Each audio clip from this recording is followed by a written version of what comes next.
Quartet and Debbie for leading that recording effort. That was beautiful.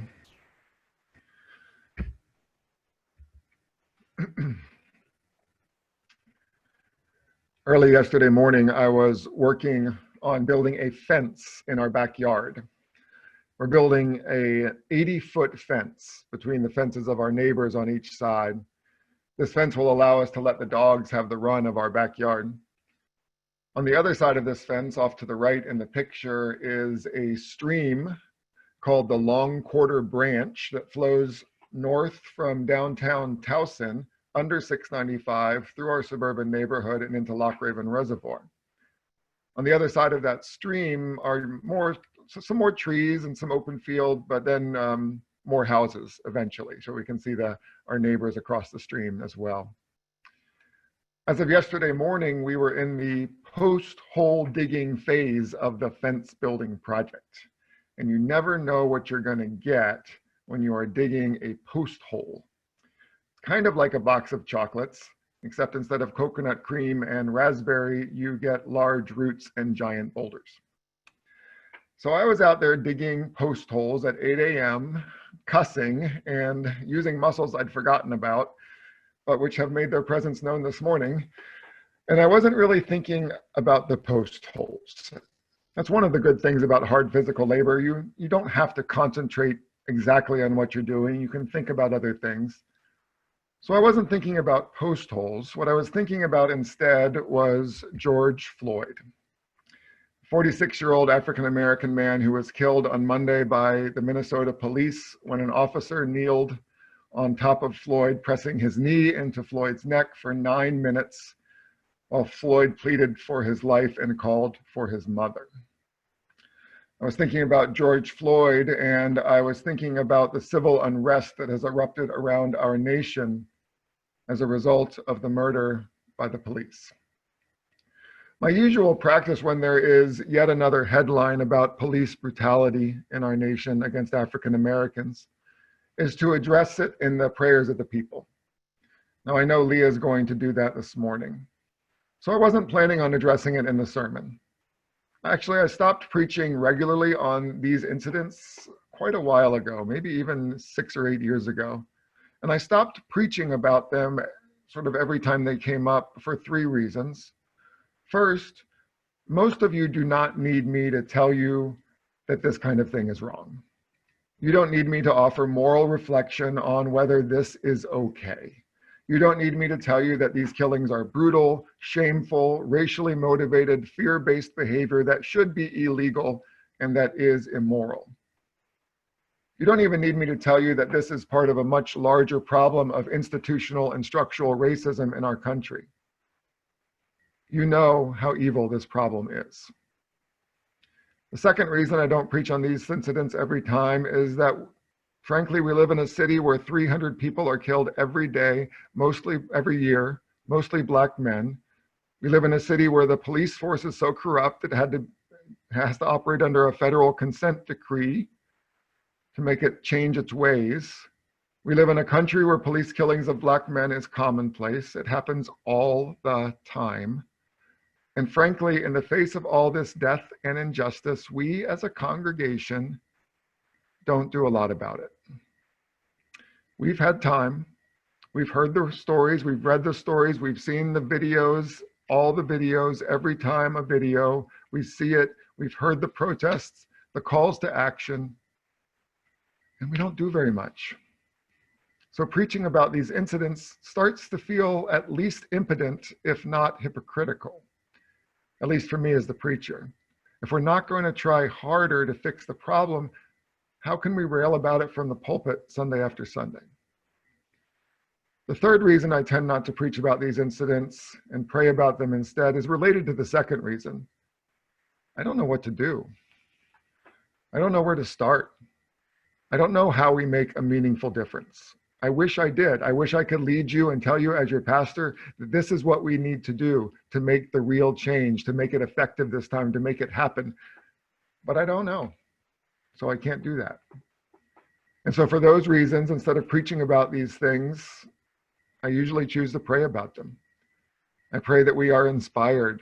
I pray that we are motivated to make change. I pray that the Holy Spirit will change our hearts and minds and behaviors and show us what we need to do to make it better. So that was my plan for today.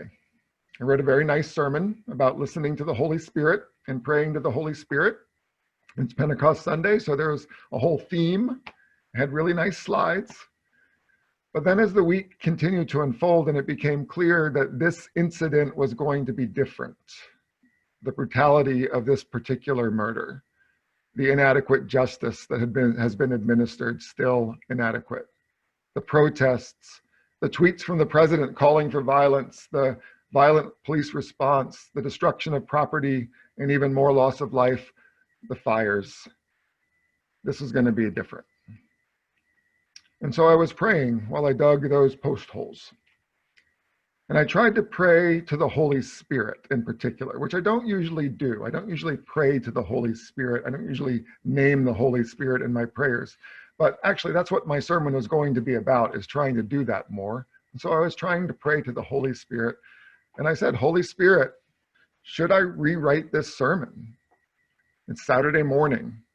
Do I need to rewrite the sermon for tomorrow? Should I talk about George Floyd tomorrow? Should I talk about police brutality against African Americans? Should I talk about the riots? And just a few minutes after that, even as I was still ruminating on the prayers, I saw out of the corner of my eye a large bird fly up the stream to my right. I thought it was a hawk at first, which are not common in the backyard, but we see them from time to time. It's infrequent enough that it's still pretty exciting when we see a hawk and we sort of announce it to the house. And so I put down my post hole digger and I was thinking, if that's a hawk, right after that prayer to the Holy Spirit that is often symbolized by a bird, well, then I guess I have my answer. So I went down the path of the stream, got down into the rocks of the stream to see if it was a hawk, and it wasn't. It was a freaking yellow-crowned night heron. A bizarre and beautiful looking bird with long legs and a long neck and striking markings around its face and red eyes. I've never seen one of these before in the stream. There's no fish in the stream. There's nothing for it to eat. There's no reason for a yellow-crowned night heron to hang around at 8 a.m. in the stream behind the house in the suburbs. So I'm like, okay, Holy Spirit, now you're just showing off. So last night I rewrote the sermon. My previous sermon did not have to be totally discarded because I was going to talk a little about a commentary by a man named Matthew Skinner that I'm reading about the book of Acts, and it's subtitled, Catching Up with the Spirit. Skinner's thesis is that the early church was not sort of carefully planning and implementing programs for radical growth. They were not investing in new worship technology or being sure to have a good youth program. Instead, at the time the early church was exploding, the Holy Spirit was doing all the work. The Spirit was spreading like wildfire around the region and breaking down barriers that the apostles thought could not be broken. Despised Samaritans were accepting Christ and joining the church. An exotic Ethiopian eunuch representing racial, ethnic, national, and gender identity barriers had been baptized and accepted Christ. A Roman centurion, similar perhaps to today to the Baltimore City Police, had received the Holy Spirit and changed his life. Peter himself had a vision telling him to discard his own dietary laws. Paul went from persecuting Christians to preaching about Christ, and men and women were demonstrating and preaching leadership and practicing leadership in their congregations. The Spirit, the Holy Spirit, was doing all that, according to Skinner. The apostles were desperately trying to catch up. They were having their prejudice confronted, their assumptions were challenged, their long-held beliefs were turned upside down. They could see what the Spirit was doing, and it made them very uncomfortable. But to their credit, they devoted their lives to catching up with the Holy Spirit and what it was doing in the world. Today, we are being presented with the same challenge, the same calling. Can we catch up with what the Holy Spirit is doing in the world? Earlier this week, I put a post on a clergy Facebook group that I'm a member of asking for images of the Holy Spirit. Does anybody have any good images of the Holy Spirit? And I was looking for sort of beautiful paintings of light-filled doves, or, flames dancing over people's heads, or pictures of fire sort of close to somebody's heart.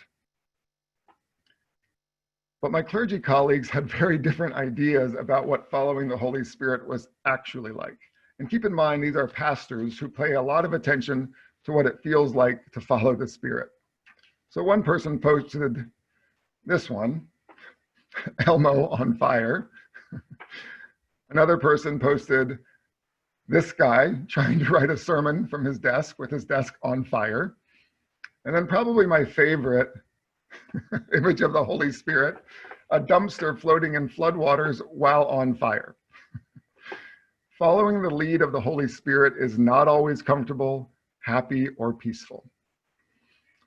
Then Dr. Margaret Amer Ogget, an African-American professor of New Testament at Austin Theological Seminary, posted this picture of a multi-story low-income housing building that caught fire during the Minneapolis riots.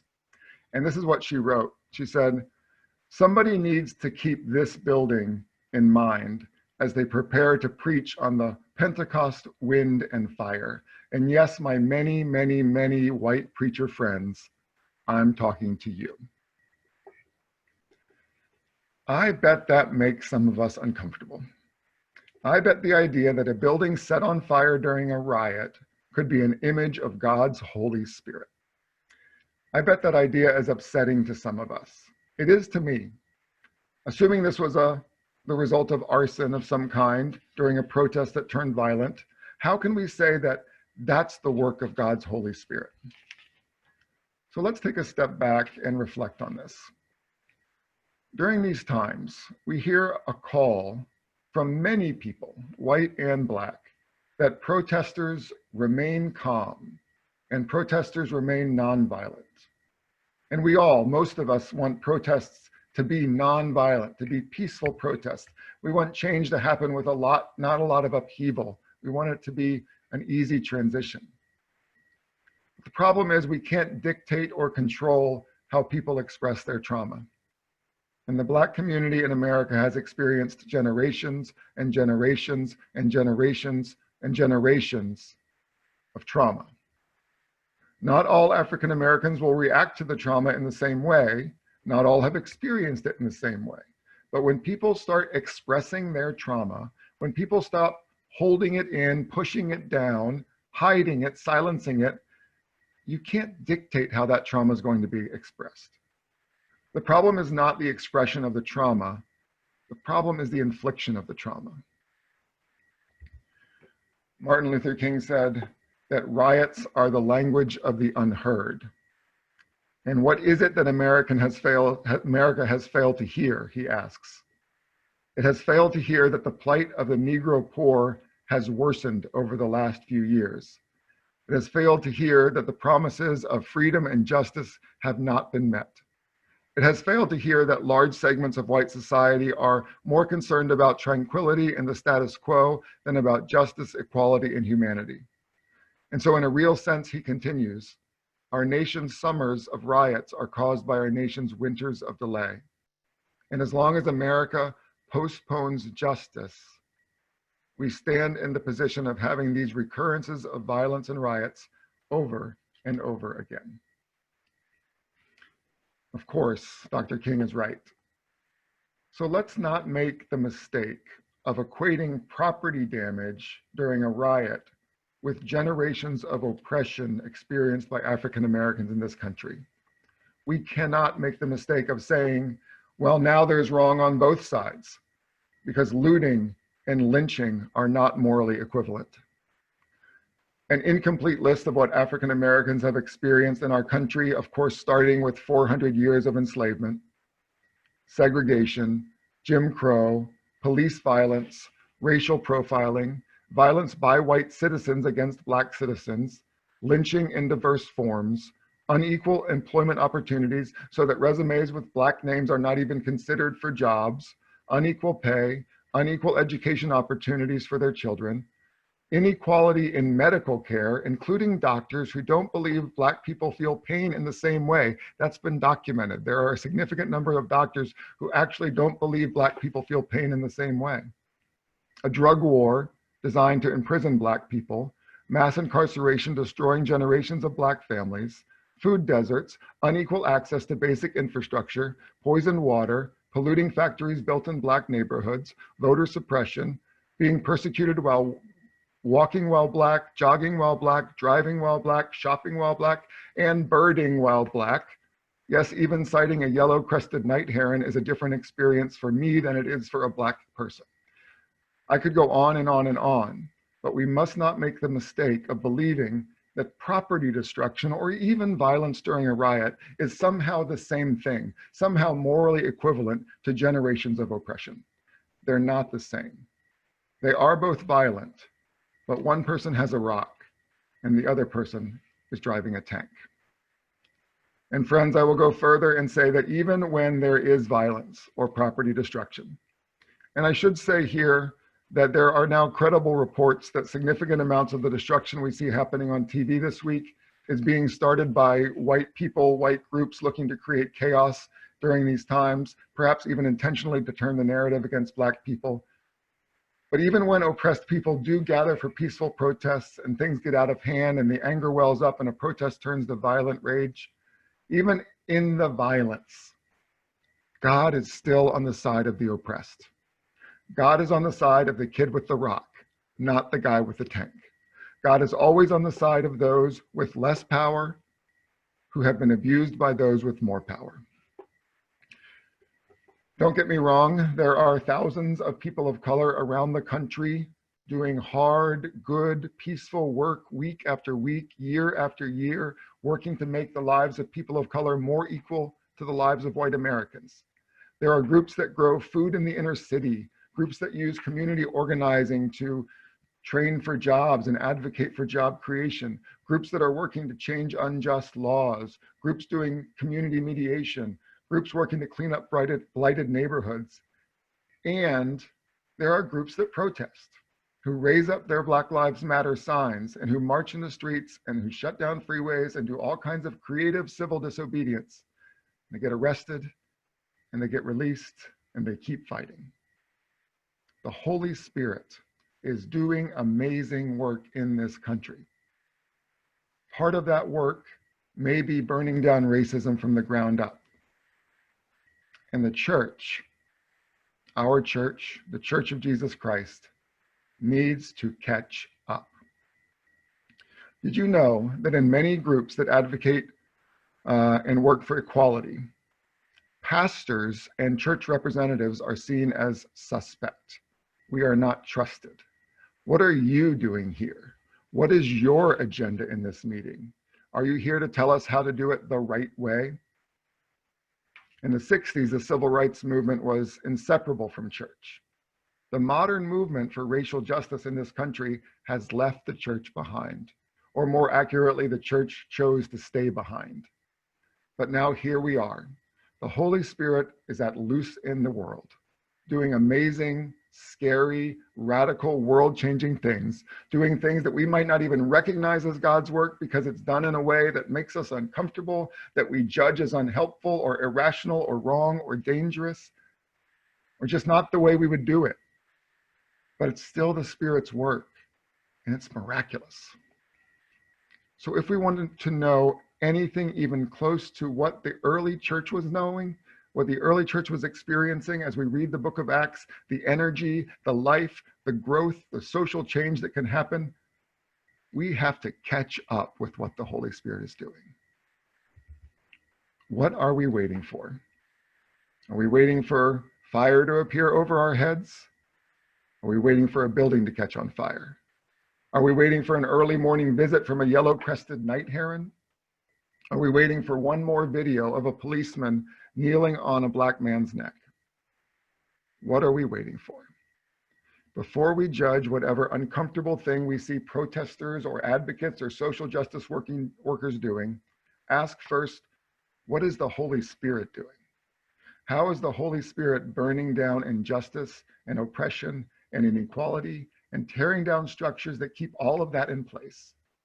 It might not be obvious at first, but I guarantee the Holy Spirit is at work everywhere, from the peaceful protests to the burning buildings.